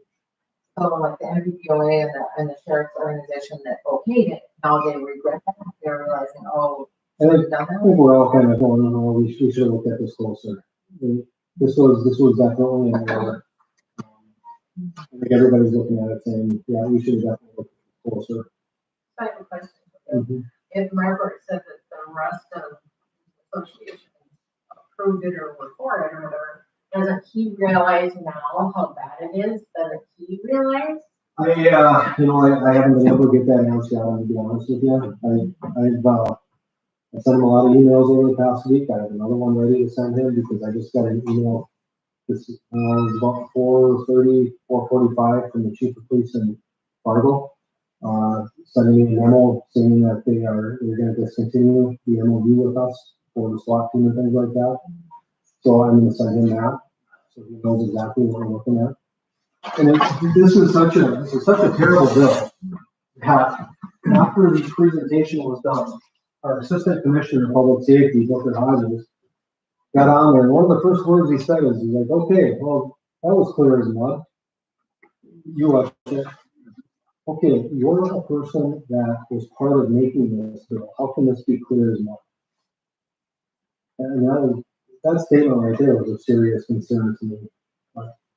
This is also the same person that I met with maybe a year and a half ago when he started telling us that they're going to do some town hall meetings and they're going to meet with folks out in the state of Minnesota to discuss things like this.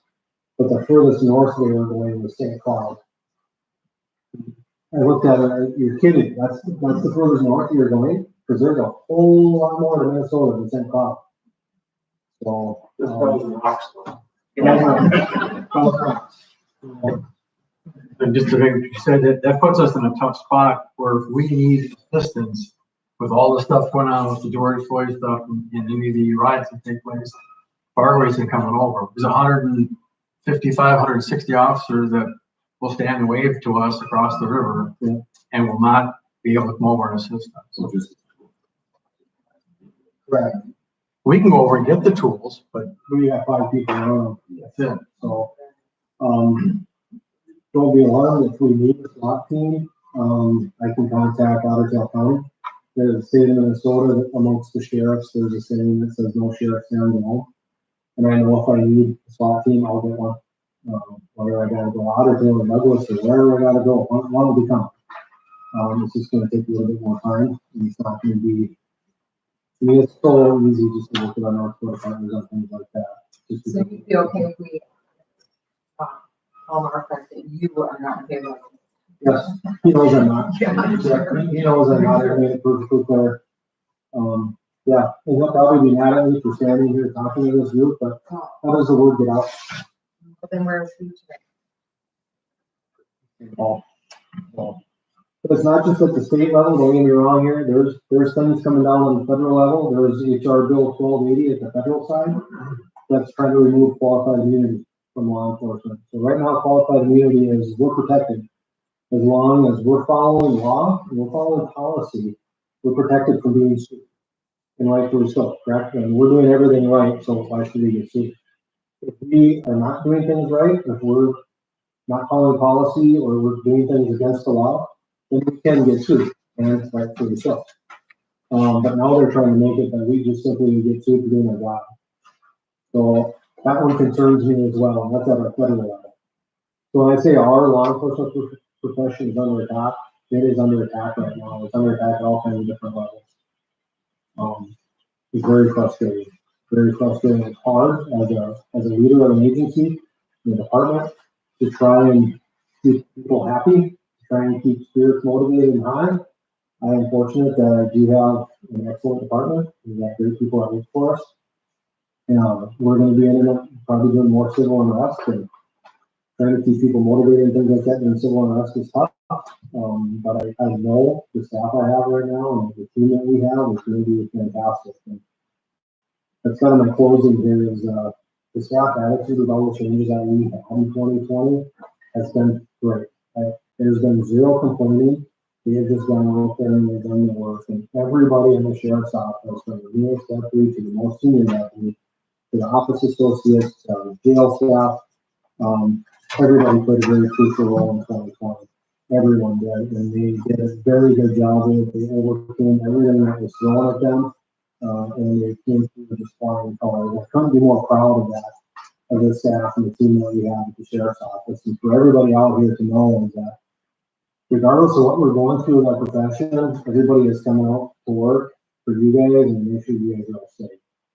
And we have great people out here, and I gave the example of over at Craigman, since we have deputies that patrol these driving roads and county roads quite frequently. And we had one guy one night that was out on 15th Street Northwest, about 2 miles north of County 26. We had a truck go by him, and then we had some burglaries. He thought, I'll turn around on this guy just to follow him. He turned around on him. The guy accelerated and took off. He didn't even turn his lights on. He just accelerated and took off. So pursuit ensued. We chased him. We stopped skipping here at County 11 and County 26. He went another mile down the road and went south and then ended up in the ditch. And we ended up taking him into custody. That particular person was just a young kid that had been drinking. But a lot of the times now, some of these pursuits are seeing more than we had a rash of burglaries here towards the end of 2020, still continuing into 2021. That we were doing a good job at solving those as well and getting property back to homeowners. This towards the end of 2020, yeah, we had some that started kind of felt Ulan, and then a house right across from the Concordia Church got burglarized. And within about say about a week, we had those folks identified. A lot of the property back. Actually, Whiter got in a pursuit with them and continued to chase them until we got them into custody. A lot of the stolen property was found in the vehicles, to include like 14 guns. So, I honestly, I couldn't be more proud of the team at the sheriff's office and the sacrifices in our community. So we have good people, and everybody is rest assured knowing that there's great people working for you, and we continue to hire a lot of good people. We hire the best, and we have the best working out here. And Brian knows that because we take him from Morehead. We actually have one, starting in a couple of weeks in the season, a 10-year warrant officer. That's making the jump over the sheriff's office. If I may speak to that. I will say this, but there is a reason why that draw is taking place. Mark is a good man to work for, and people are seeing that, and they're leaving our department 10 years invested in Moorhead. They're leaving to go to the sheriff's department to work for him. There's a reason for that. I won't get into it, but Mark is a good sheriff. I appreciate him, and a good working partner. And again, it shows because people are leaving to work for a guy like him. Thanks, Brian, appreciate it. Thank you. Is there any questions for me? One. Yeah. So this, I'm sleeping in my house 2 miles from a scale house fire. I didn't know till next day, but is there any trail on that? They're working on that. They've got a couple of leads that they're working on with that one, and I think they're getting close to it. There were some people that were stopped up in Morken County, and we think that they were associated with that fire. That one's getting close. I just wanna circle back to Yep. the force bill. Are other states following suit, or is it just one of those states? No, it seems like other states are kind of going the opposite direction. I just saw Iowa. They're making their qualified immunity even tougher for people to turn to officers. I think Kentucky is as well. So other states out there are not following suit. I've heard this term. It's not my term. I don't necessarily know if I'll agree with it or not, but Minnesota's been called California of the Midwest. I have I got a cousin who's been living in the metro his whole life, 45 years old. He called me up out of the blue, about a month ago. He's like, hey, what's West Fargo like? That's a nice community, and everything. He's like, well, we're gonna move there. So you live in the metro your whole life. What are you talking about? Don't like the whole defund the police movement. I don't like this anti-cop rhetoric. I don't like this. I don't like that. Get out of this state. It's sad. Minnesota is a great state. I mean, I really enjoy living here and enjoy the county and enjoy the community. It's a great state, so you hate to see it.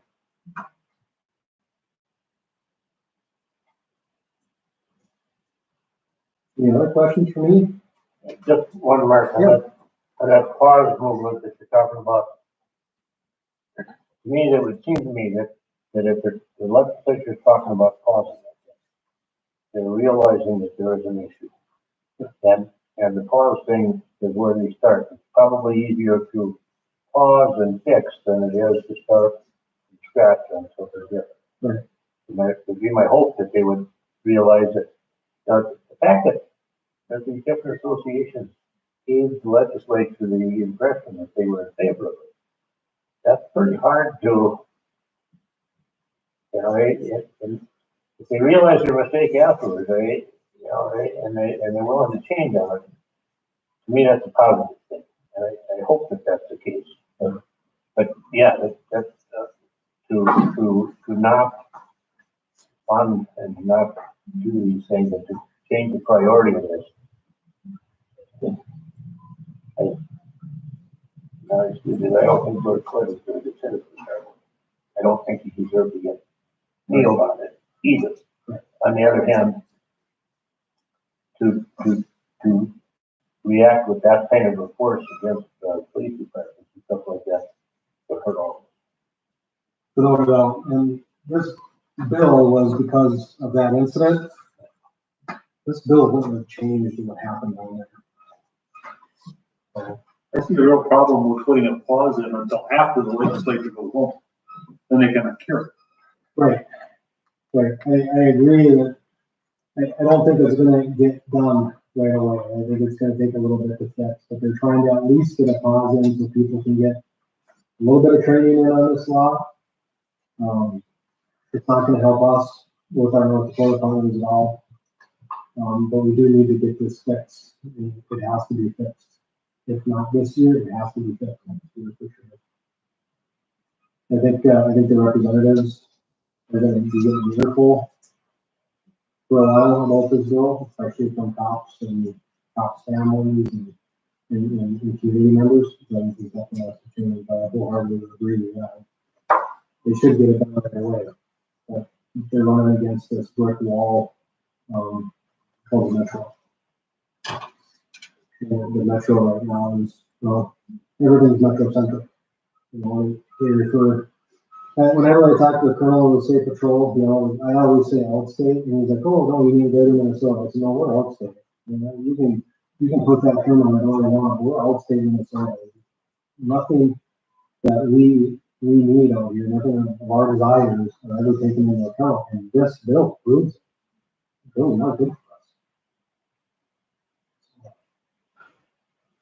It's a tough one. Would you say that the fact that the defund the police movement seems to be losing a lot of traction, and people are realizing because of the crime rates that are going through the roof in downtown Minneapolis, that there's some hope that that stuff will subside? I'm hoping so. Yeah, I think there's gonna be some areas, throughout the US that will hold on to those movements, but I think as a whole, that eventually this pendulum has to swing. It's gotta come back. Right now, what you have is, I don't know if anybody heard, you got the right wing extremists, you got the left wing extremists, and you got your kind of old school VFLers, and you got the old school Republicans. And that's what's happening. You got these four groups there. And the old school VFLers and Republicans, they need to come together and start kind of battling these extremists, because I think there's more of the old school VFLers and Republicans than the extremists. And I think that's what we need to have to be able to combat some of this stuff. And the whole party line needs to kind of be forgotten about for a while. Get that pendulum swing back. If no one from outstate Minneapolis or Minnesota went to the cities for the next month, anybody with a uniform would refuse to go to downtown Minneapolis, would that be helpful? But get their attention? I think it would get their attention. I don't know how much, but we're not going down to Minneapolis with this stuff. No, we're not going to. Why we're not going is, the state patrol is sending everybody. State patrol is going to keep 6 people back here in our district. And our district goes from Norman County down to like Motley, Douglas County, and then Morken County. It's a big district. They're going to keep 6 people back. 3 people working nights, 3 people working days. So they're going to be reactionary. So we're going to have to cover a lot of their calls. And then we have to worry about our home here. We got to worry about Clay County first. And if everybody's going to be down there to include the National Guard, and something kicks here, well, who's going to take care of it here? So are they there now? I mean, that's how it started, so are they there now? they're not there now yet, no. They're kind of, they're watching what happens to see when they have to deploy. Yesterday there was a protest. Today there was really nothing that went on down there at all. So, I think once you get closer to verdict time, you're going to see everybody head home. Once that verdict is done. Is the DNR plan where all things? DNR, yep, DNR, State Patrol, National Guard. I was on a Zoom call last week with, the Cleos across the state of Minnesota.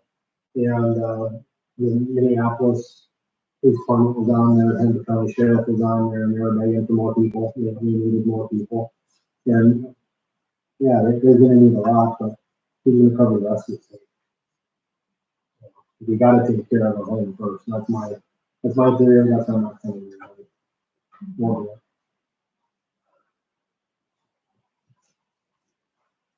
Anything else? So, I'm sorry, so if Fargo gets into trouble again, or then we go over there? We could, but we're not. Reason being is we gotta, again, worry about Moorhead. So in May, when we went over there, we called right away in the afternoon and we started sending people over there.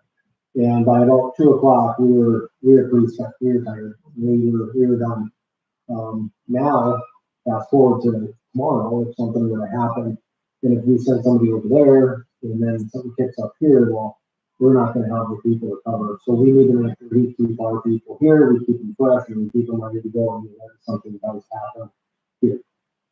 Brian is the city, the same. Are they open to going over there right now?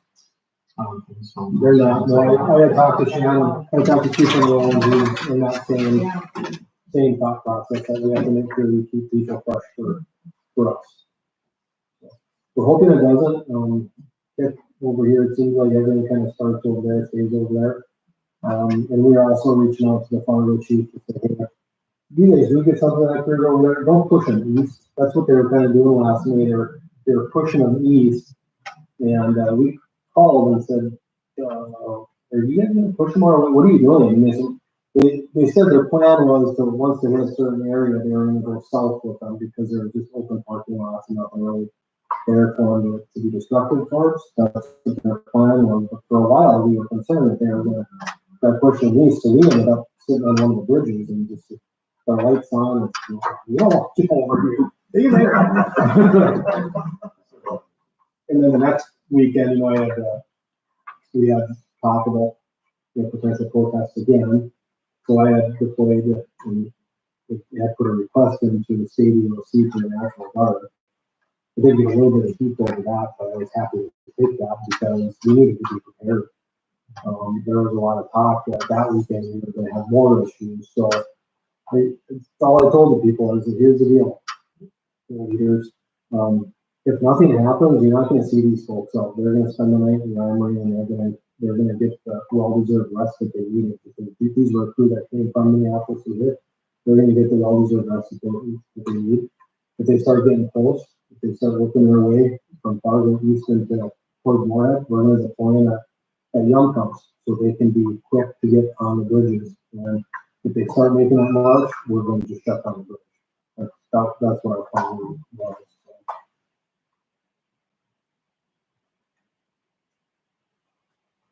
There's a lot of strategy going on there.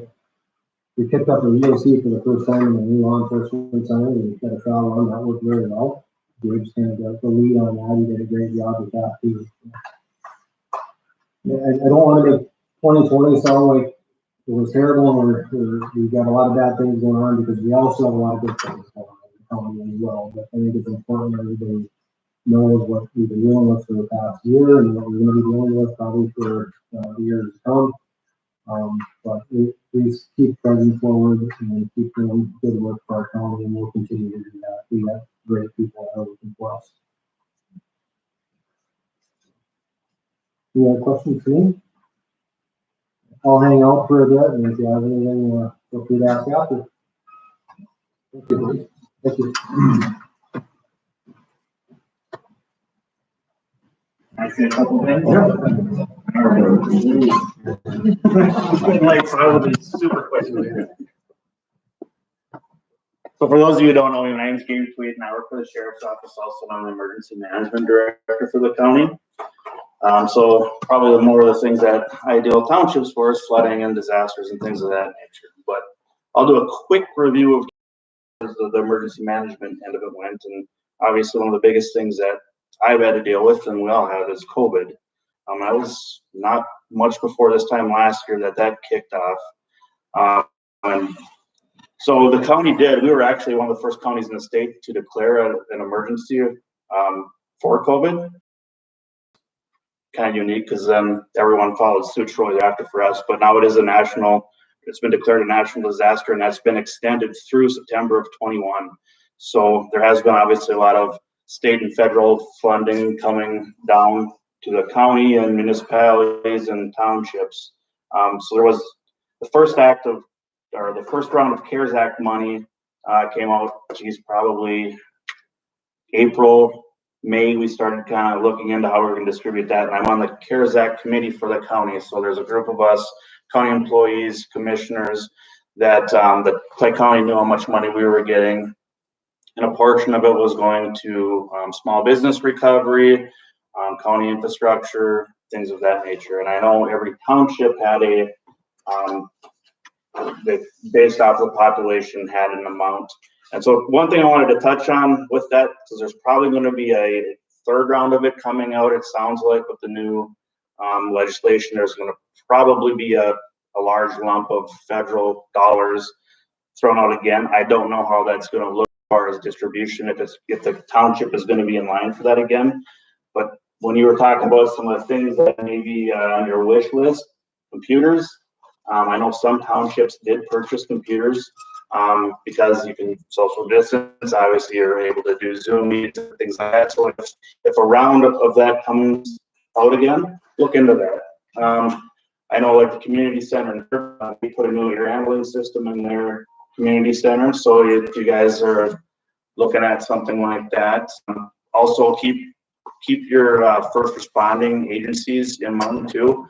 I don't know if Felton Fire or Rescue picked on it too much, but some of the other fire departments I work pretty closely with and rescue agencies, and they were able to get money from the townships or the cities to purchase some different PPE and things of that nature to for social distancing. Fire departments were able to purchase some special washing machines for their gear and stuff to sanitize them after use, and disinfecting guns for their equipment and their vehicles, AEDs.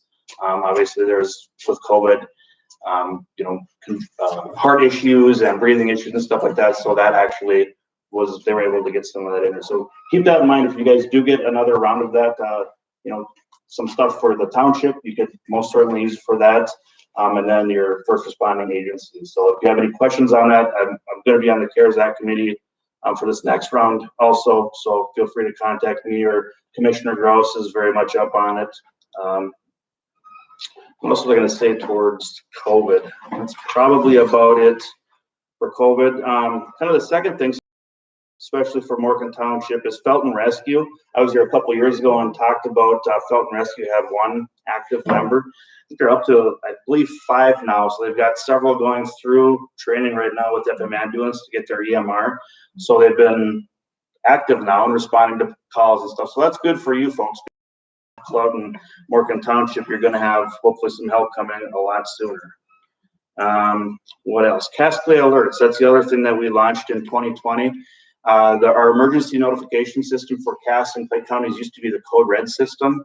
So that's where residents would sign up for that, and if there was a tornado or a blizzard warning or some sort of disaster, you would receive a call from that. We weren't happy with the service we were getting from Code Red. It's Code Red is a company, and we just weren't happy with the service we were getting from them. There was some times when their system was actually down and they failed to notify us. So if we would have tried to send them out, it wouldn't have worked. So we went with a company software system called Everbridge, and then we branded that Cascade Alert. And this Everbridge system has a lot more features. Their customer service is much better. But I'd like to encourage you, if you haven't signed up for it, please sign up for it. It's cascadealerts.org.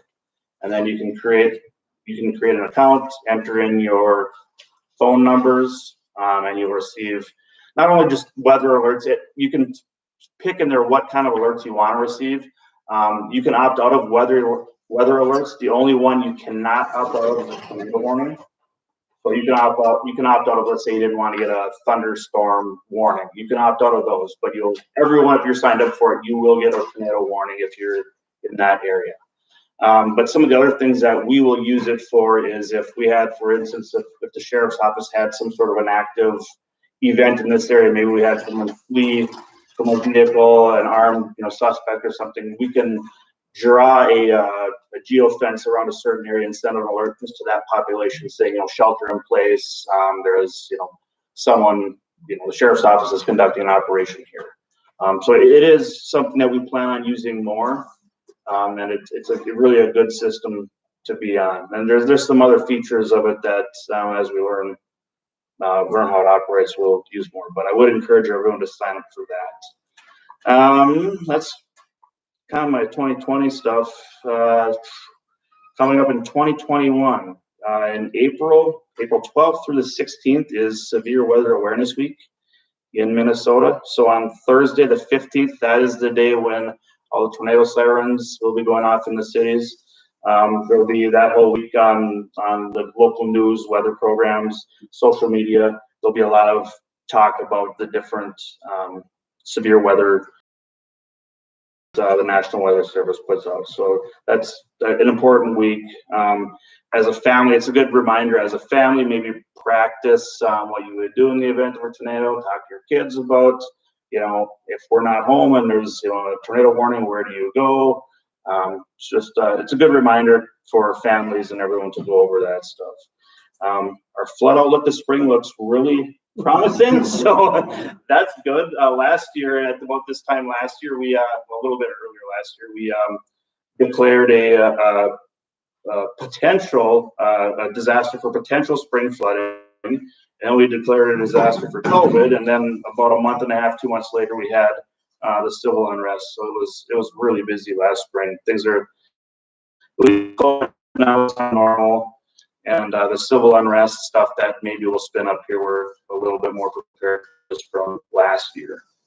And then as far as the township goes, if you do have any weather issues this summer, property damage, straight line winds or tornadoes, things of that nature, if for some reason I don't get a hold of you guys, feel free to contact me.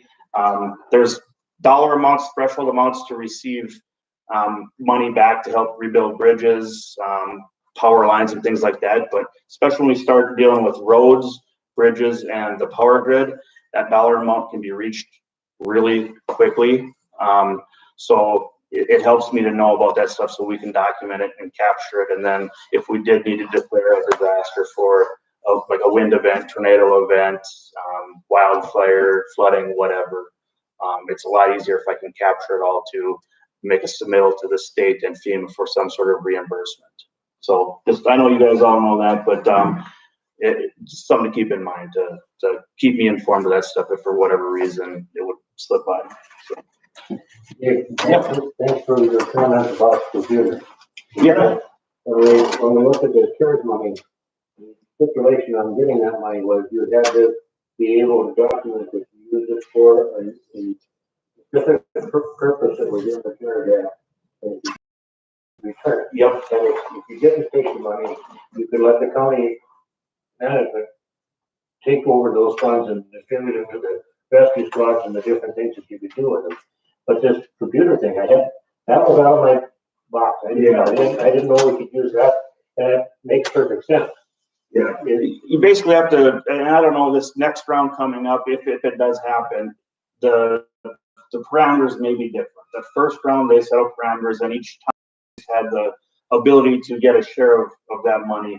And you had to make a connection, some sort of a COVID connection to your expenses. And I'm good at thinking outside of the box, so if that happens again, please let me know, and we can somehow make that connection of, because most people, how can a computer, how can that be COVID? Think all the people that are working from home now. I mean, it's very easy to justify that expense now with a camera. We had set up here, we had a Zoom meeting with, if anybody had issues with the meeting, they could call in on the Zoom thing. And we, that would justify that computer or even tool. Yeah.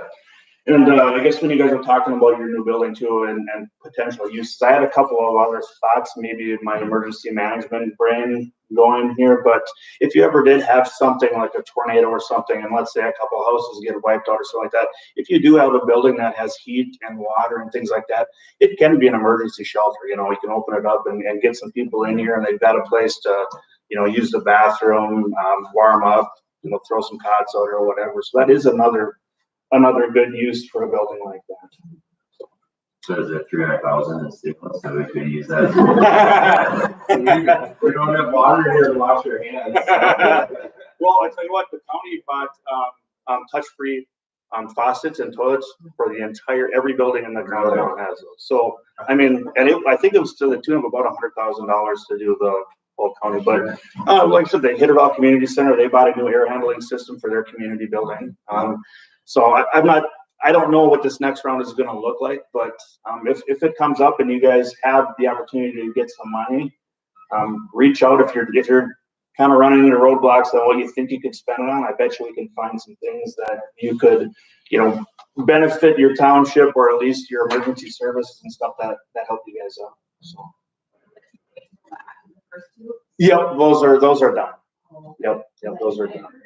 quickly is it gonna be where there's a lot of money that hasn't been spent on that? The state of Minnesota, like, I guess municipalities like Moorhead or Holly or Dilworth, municipalities, they had until, I think the second round, they had until, I want to say like mid-November to use their chunk up. And if they didn't use their chunk, then it went to the county, and the county had until, I think, mid-December to use it.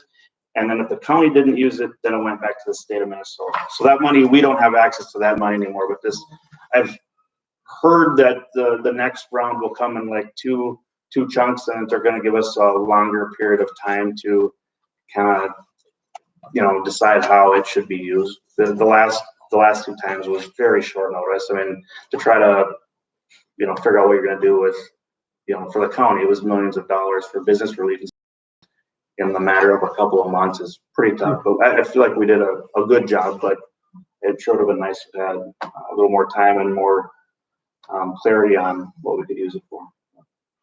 Any questions for me on anything? If not, I will be done because it is late and I'm sure everyone wants to speak. Thank you. Thank you guys very much. Yeah, Appreciate it. So, You're done looking at the financial report, I'll collect them and take it back. There is some private wages that they don't need to go out. Yeah. There's probably a family, please help. Thanks again for coming, everybody.